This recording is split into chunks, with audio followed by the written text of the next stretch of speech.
I lost my cousin, Thomas Matsila.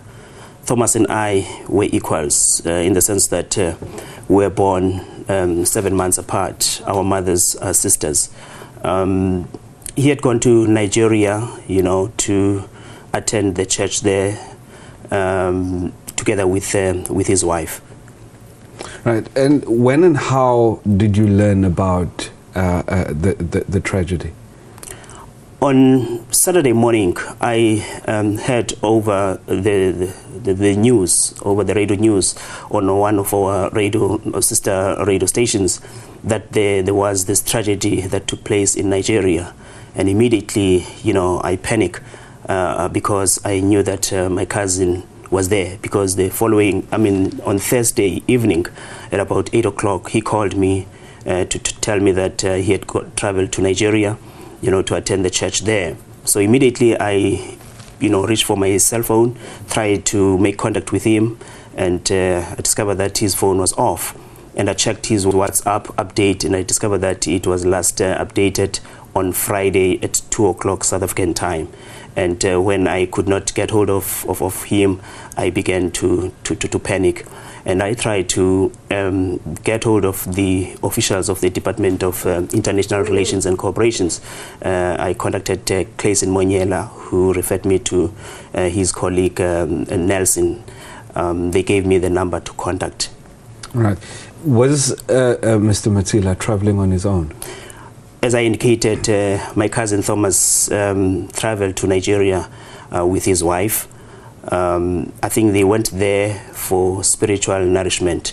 My cousin was a devout Christian. In fact, he had persuaded me to travel with him to Nigeria. So he went there, just to get a spiritual revival. What do we know about the wife?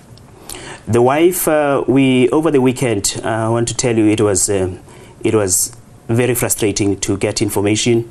Because we did not get any information from the South African government authorities, as well as from that church. But on Monday morning, we managed to make contact with the wife, and the wife informed us that he was with Thomas on Friday around noon, and they decided to part ways. I think the wife went to a nearby mall to do some shopping, and my cousin went to the building which collapsed, and that's how the incident happened. So the wife survived the incident unscathed. She's back in South Africa. She returned home yesterday, that is on Wednesday, yes.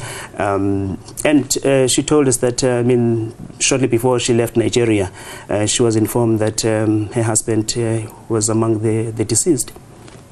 What other communications have you had with the Department of International Relations? We, as a family, we are in the dark. There's been a dearth of information. We don't know what's happening. Even Thomas' wife did not identify the body.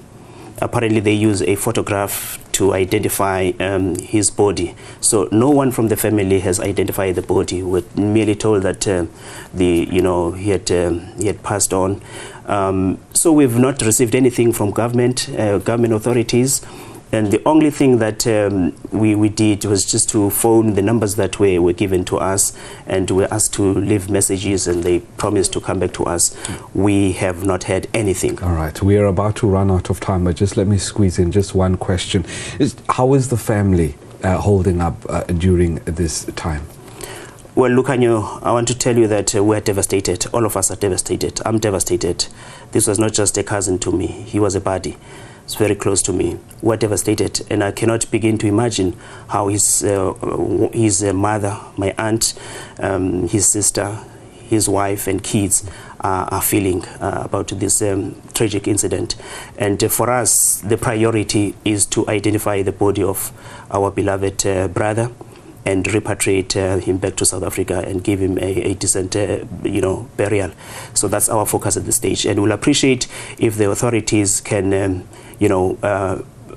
can give us information as to what is happening, because the Nigerian people that we've spoken to, they told us that the matter now is between the South African government and the Nigerian government, and there's no way that we can jump onto a plane, fly to Nigeria and pick up the boat. We can't do that, because as you know that the cause of death was not natural, it was unnatural. So there are certain processes that one has to follow or abide by. So we'll appreciate if we could really get information as a family on a regular basis. All right. Mr. Green, thank you very much for your time, and we're very sorry to hear about your loss. My pleasure, Lukanya. Thanks very much.